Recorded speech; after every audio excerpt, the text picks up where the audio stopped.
Saudara-saudara yang Tuhan kasih, mari kita memasuki renungan untuk kebaktian rumah tangga pada saat ini. Dan saya mengajak kita untuk berdoa sebelum kita membaca dan merenungkan firman Tuhan. Mari kita berdoa. Dengan penuh keyakinan bahwa Tuhan ada bersama dengan kami saat ini, kami datang kepada Tuhan dan memohon supaya Tuhan memberkati upaya kami untuk memahami apa yang menjadi perintah Tuhan di dalam renungan hari ini. Roh Kuduslah yang kami andalkan untuk bisa menolong kami. Dalam nama Yesus Kristus kami berdoa. Amin. Saudara-saudara yang Tuhan kasih, mari kita membuka Alkitab kita dari Roma pasal 6 ayat 1 sampai dengan 11. Demikian firman Tuhan.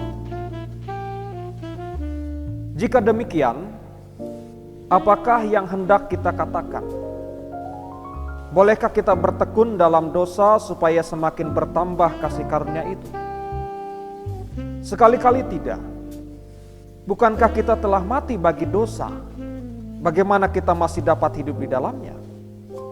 Atau tidak tahukah kamu bahwa kita semua yang telah dibaptis dalam Kristus telah dibaptis dalam kematiannya? Dengan demikian kita telah dikuburkan bersama-sama dengan Dia oleh baptisan dalam kematian, supaya sama seperti Kristus telah dibangkitkan dari antara orang mati oleh kemuliaan Bapa, demikian juga kita akan hidup dalam hidup yang baru. Sebab jika kita telah menjadi satu dengan apa yang sama dengan kematiannya, kita juga akan menjadi satu dengan apa yang sama dengan kebangkitannya.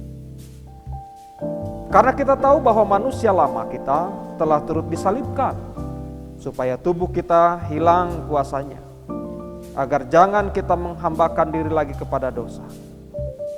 Sebab siapa yang telah mati, ia telah bebas dari dosa. Jadi jika kita telah mati dengan Kristus, kita percaya bahwa kita akan hidup juga dengan Dia. Karena kita tahu bahwa Kristus sesudah Ia bangkit dari antara orang mati, tidak mati lagi.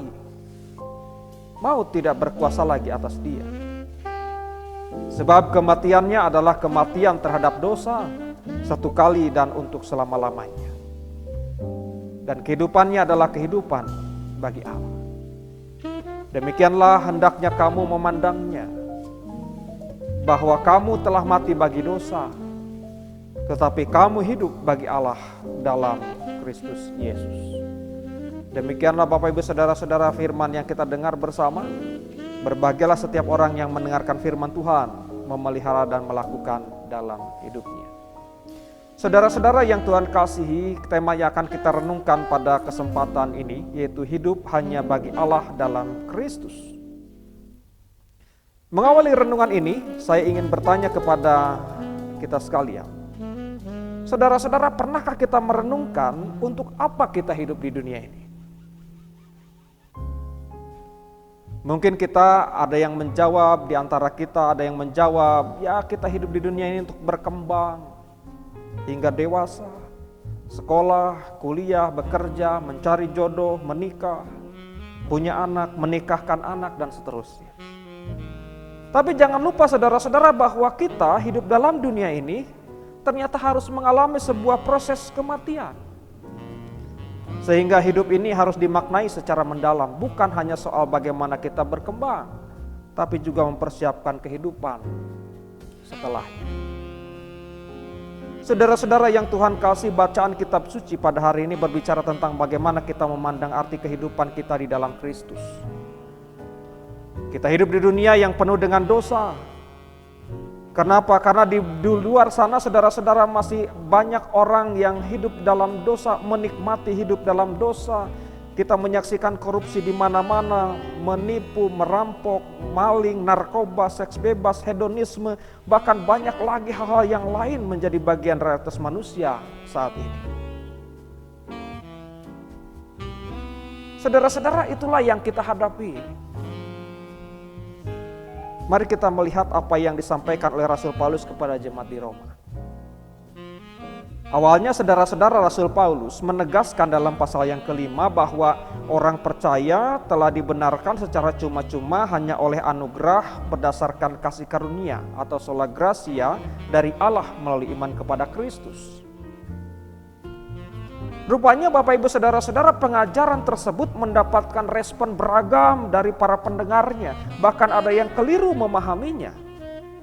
Maka dalam pasal yang ke-6 ini saudara-saudara, Rasul Paulus menjabarkan, bahkan antara lain mempersoalkan, menolak anggapan yang salah tentang apa yang dia ucapkan itu. Ada yang mengatakan bahwa orang percaya boleh berbuat dosa terus dan tetap aman dari hukuman karena anugerah Allah di dalam Kristus akan diberikan. Saudara-saudara yang Tuhan kasih, bagaimana peran Kristus Tuhan dalam dunia yang demikian?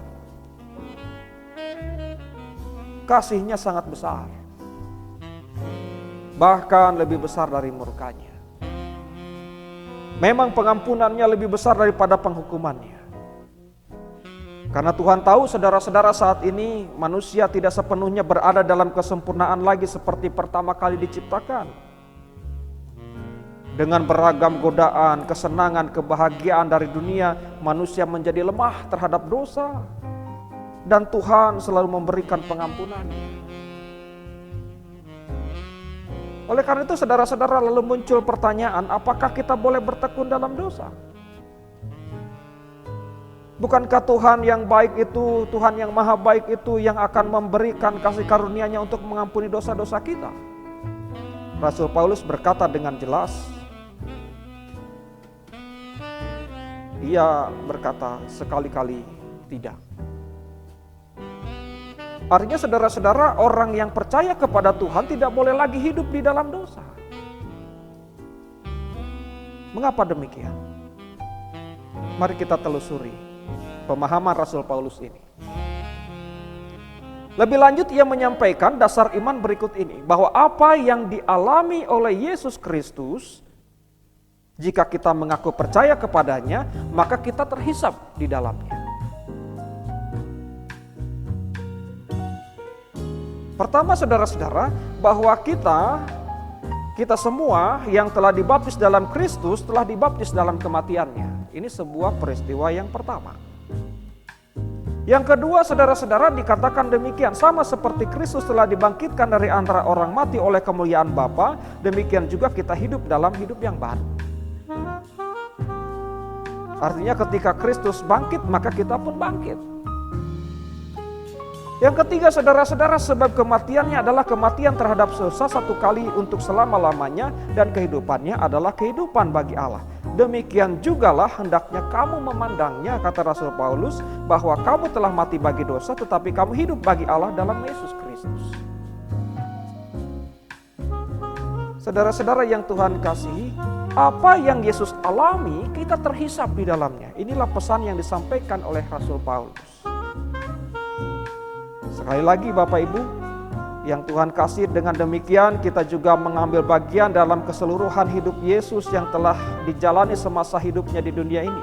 Kita mengambil bagian dalam baptisannya, kita mengambil bagian dalam kematiannya, kita mengambil bagian dalam kebangkitannya, supaya kita hidup dalam hidup yang baru bersama dengan Tuhan. Ayat 3 sampai yang kelima. Saudara-saudara yang Tuhan kasih, sekarang kita pun harus benar-benar mengerti bahwa kematian Yesus Kristus di kayu salib sesungguhnya adalah menggantikan posisi kita yang seharusnya disalibkan karena dosa-dosa. Itulah alasannya sehingga kita tidak boleh menyerahkan tubuh kita lagi kepada dosa dalam ayat yang ke-6. Dan jika kita telah mati di dalam Kristus, kita juga akan hidup dengannya. Karena Kristus yang telah mengalahkan maut, maut tidak berkuasa lagi atas dirinya.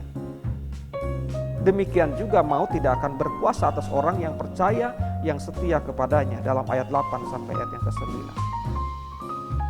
Seharusnya saudara-saudara, kita meninggalkan kehidupan lama kita yang berada di dalam dosa, menggantinya dengan kehidupan baru, di mana kita harus hidup bagi Allah, dalam ayat yang ke-11.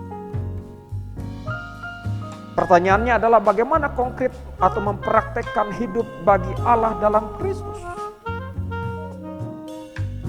Saya yakin saudara-saudara yang Tuhan kasih, kita semua punya kelemahan yang rentan untuk jatuh ke dalam dosa. Cara hidup bagi Allah dalam Kristus adalah sebisa mungkin jauhi segala sesuatu yang membuat kita jatuh ke dalam dosa. Usahakan hidup yang benar, hidup kudus bagi Tuhan. Bagaimana caranya? Pertama, saudara-saudara, jangan memiliki niat jahat, niat buruk, niat jelek, niat yang tidak baik di dalam hati kecil kita, sekecil apapun itu. Karena saudara-saudara, itu akan mencemari seluruh kehidupan kita. Yang dianjurkan kepada kita adalah kita harus mengutamakan atau utamakanlah berpikir positif terhadap apapun dan bagi siapapun. Karena berpikir positif adalah modal utama memiliki hati yang bersih. Selalu berpikir panjang sebelum bertindak. Yang kedua, saudara-saudara, kendalikanlah lidah yang tak bertulang ini. Dari mengucapkan kata-kata yang tidak baik, menebar kebencian, caci maki, umpatan, membual, berbohong, menyampaikan berita hoak, mengancam, memfitnah, merendahkan orang lain, menyakiti hati orang lain. Yakobus 3 ayat 8, saudara-saudara, berbicara, tetapi tidak seorang pun yang berkuasa menjinakkan lidah, katanya. Ia adalah sesuatu yang buas, yang tak terkuasai dan penuh racun yang mematikan. Kita dituntut oleh Tuhan, dituntut oleh firman Tuhan supaya kita bisa menguasainya, bisa mengendalikannya, dan ini bukan sesuatu yang mustahil. Jika kita mau melakukannya, maka itu bisa terjadi. Yang ketiga, saudara-saudara, jauhkanlah perbuatan kita dari sikap tercela yang tidak terpuji, melainkan tumbuhkanlah sikap peduli, mengasihi, menolong, murah hati, mau bekerja sama, hormat, menghargai orang lain, sehingga hidup kita dengan benar bisa kita tunjukkan tidak hanya kepada Tuhan tetapi juga kepada sesama kita. Bahkan kita memuliakan Allah selama hidup kita. Saudara-saudara yang Tuhan kasih, hidup benar di sini bukan berarti kita memiliki kebenaran. Tapi kita di sini berusaha melakukan, mencari kehendak Allah dan bersedia melakukannya. Sebab kebenaran hanya milik Allah. Karena itu pada saat ini marilah kita bergegas meninggalkan dosa kesayangan kita dalam tanda petik. Dosa kesayangan kita masing-masing agar dosa itu tidak lagi menguasai lagi. Bertobatlah dari sifat buruk, lakukanlah sesuatu yang baik, mulailah berjalan ke tempat yang terang di dalam Kristus. Itu yang harus kita lakukan ketika kita ingin sesuai dengan apa yang Tuhan kehendaki. Bapak Ibu saudara-saudara yang Tuhan kasihi, Kemudian peran dari sebuah keluarga ini menjadi penting menurut saya. Saya ingin mengatakan kepada kita semua, peran semua keluarga, siapapun kita, apapun keyakinan kita, menjadi amat penting dalam membentuk karakter manusia unggul yang memiliki masa depan yang cerah di dalam Tuhan. Artinya saudara-saudara, keluarga kita khususnya, bisa menjadi garda terdepan dalam memutus rantai kebiasaan berbuat dosa. Ketika anak salah, orang tua mengingatkan. Ketika orang tua salah, anak mengingatkan. Ketika ada saudara yang salah, kita mengingatkan. Artinya saudara-saudara, keluarga itu punya peran penting dalam memutus mata rantai berbuat dosa. Sebab itu mari kita dengan semangat dalam perjalanan hidup keluarga kita saat ini, kita harus membawa keluarga kita untuk mati bagi dosa dan hidup bagi Allah.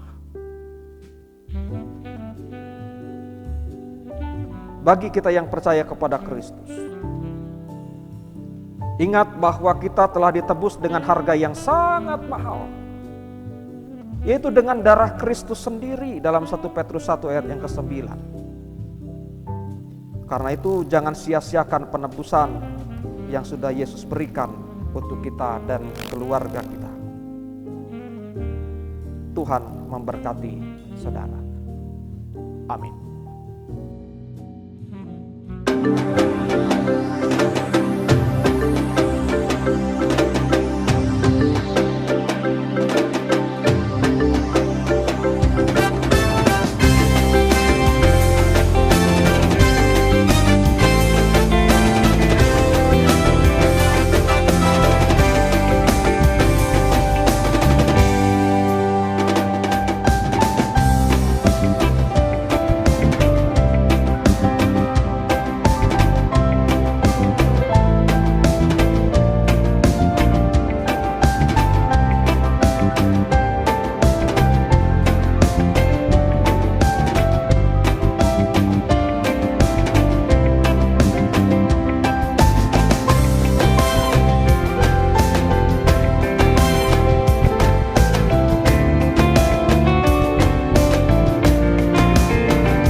Saudara-saudara yang Tuhan kasih, mari kita menaikkan segenap permohonan kita kepada Tuhan dalam doa syafaat yang nanti akan kita akhiri dengan bersama-sama mengucapkan doa Bapa kami.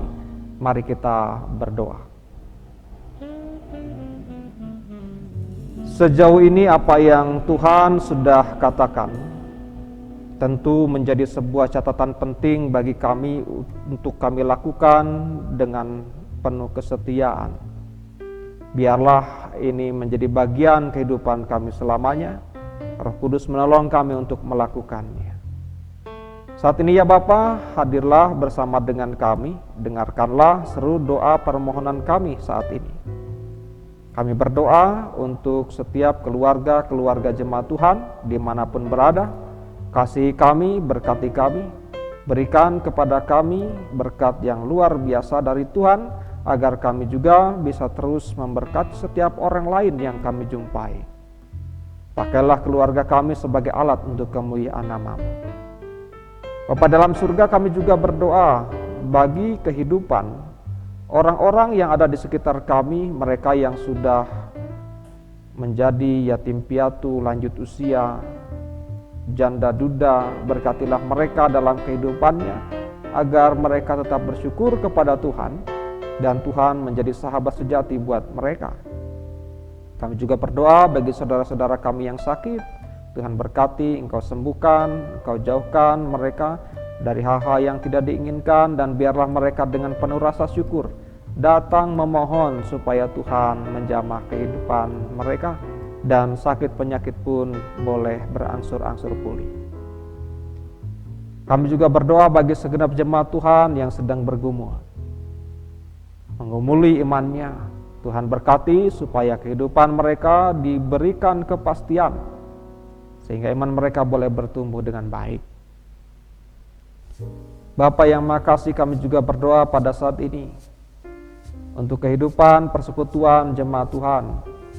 Ketika kami merindukan untuk bisa beribadah kembali, biarlah Tuhan yang akan menolong kami untuk bisa beribadah kembali bersama di gereja maupun di kebaktian kategorial.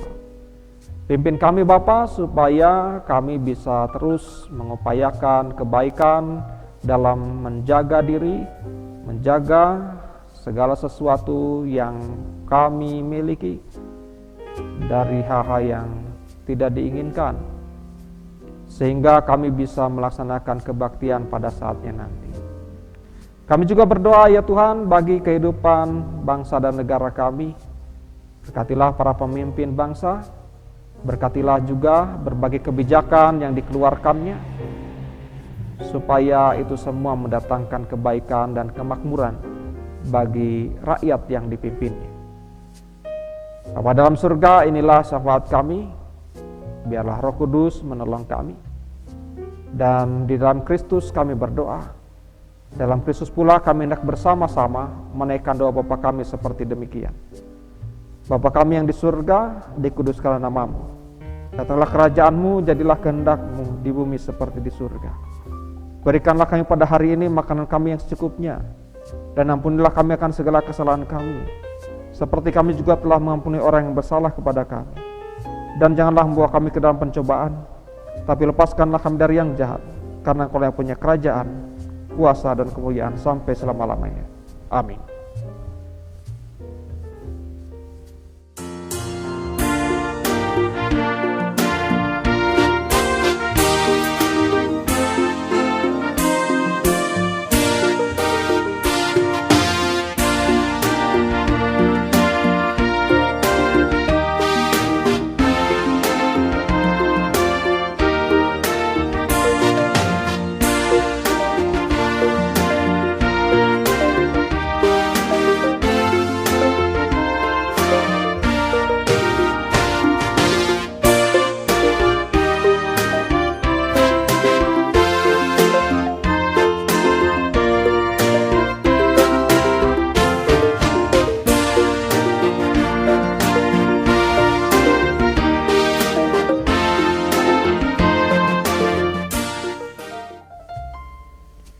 Saudara-saudara yang mengasihi Tuhan, mari kita pulang membawa damai sejahtera dari Allah.